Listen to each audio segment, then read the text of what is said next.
talking about riding my dirt bike till I'm 100, 110. I'm not slowing down on any of that stuff, okay, guys? The guy that wrote the book Younger Next Year, he was 74, I think. I'm going to have to read the book again to get his age. He was in his 70s, and he still skis deep powder slopes of Utah daily. He goes out now. If you've ever skied deep powder, that's hard. That is work, guys. It'll work you out. He does it daily. Goes out for several hours and skis deep powder slope. That's the way life is supposed to be.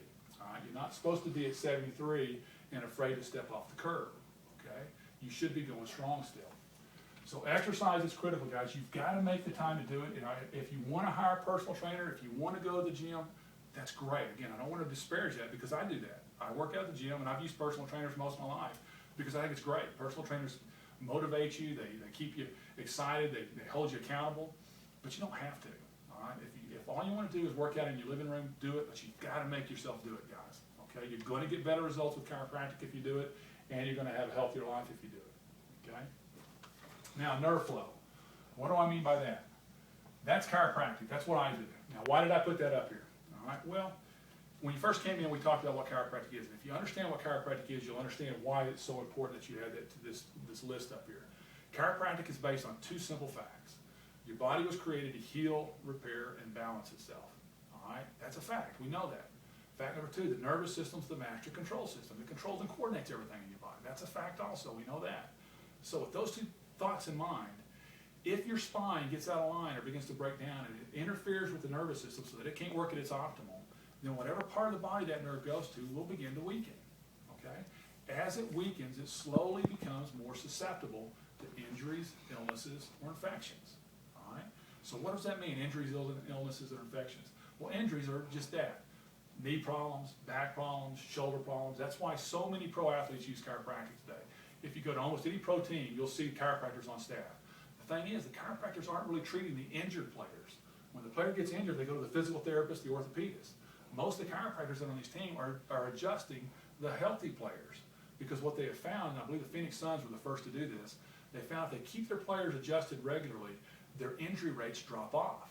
And if I remember the story, I believe Emmett Smith was the one that paid for his whole front line to get adjusted regularly because he wanted to keep his front line healthy.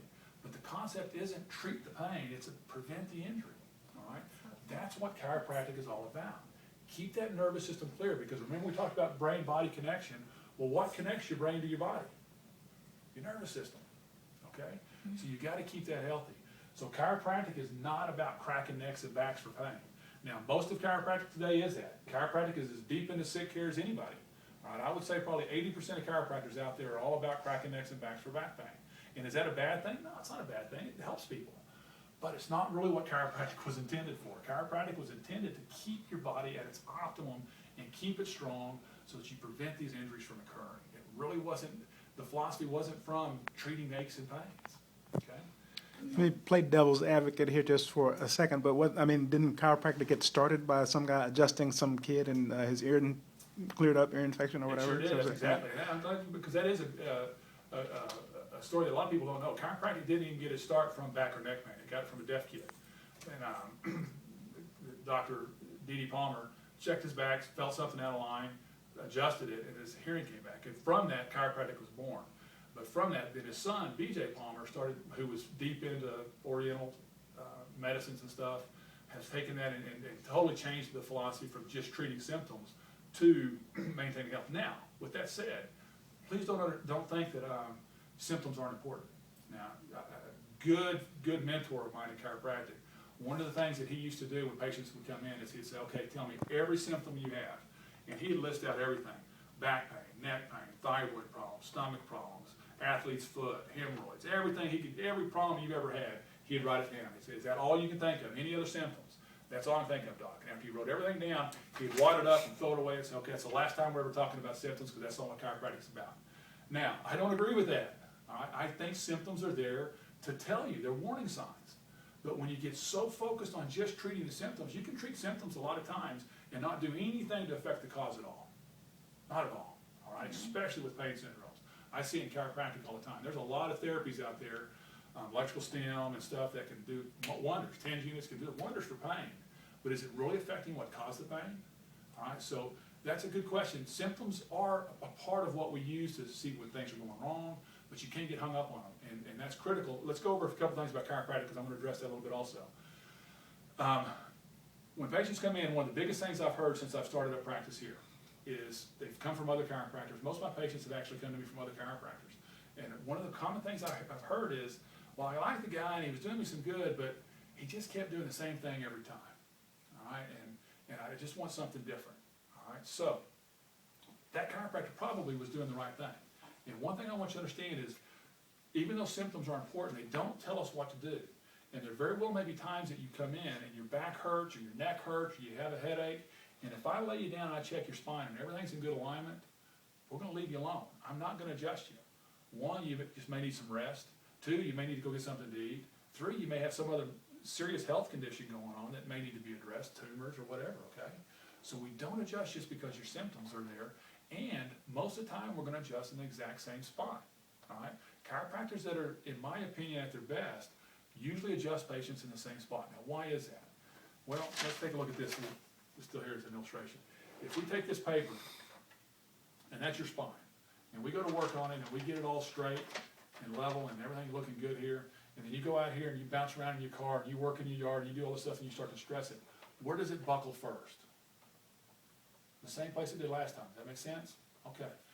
The reason we adjust the same spots is because when your spine gets that line, it quite often damages the soft tissues. When soft tissues heal, they're not like when bones heal. When you break a bone and it heals, it typically heals back stronger than it was before in that exact spot. So rarely do you break a bone in the exact same spot. Soft tissues, on the other hand, quite often heal weaker. They don't heal completely. They heal with scar tissue and weaker fibers and stuff, and it becomes weak spots. So what happens is when the spine begins to buckle, it's usually in the same spot. Now, there are exceptions to that. There are times when you have new injuries or stuff that can create new spots there, but usually it's the same spot. So when you come in and I'm adjusting the exact same spot every time, don't think I'm being lazy. I'm not. It's not that hard to go ahead and adjust the other side or to roll you up on your side and crack your back and make a lot of noise and pops and stuff and make you think you're getting something more than you are, but I'm not going to do that. Now, I'll tell you honestly, I used to do it. When I was first in practice and wasn't real confident and was wanting patients to like me, I would do that. All right, I'd lay them down, I'd find the one that needed to be adjusted, I'd adjust it, and that's the only one they needed. Well, let's go down there and make a couple cracks and pops here and there, pop their elbow. It doesn't really hurt them, but it doesn't do them any good either, and it's just not honest in my opinion. So I no longer do that. All right, so if you're getting adjusted in the same spot, don't get mad at me. It's because that's all you need. All right, and I have lost patients over this, where patients come in and they say, Dr. Broom, I need to be adjusted here, and I check them out and say, no, you don't. There's nothing out of line there. Now, if you're not going to adjust me, I'm going somewhere else. Okay, you need to go somewhere else then. All right, if I don't see something to adjust, I'm not going to adjust you.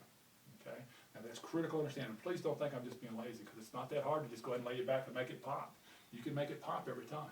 Understand that popping sound isn't really the adjustment. That's just a byproduct of the adjustment. I can make every bone in your back pop if I want to, whether it needs an adjustment or not. Okay, guys? Why does it take multiple visits? Why do I have to come in multiple times?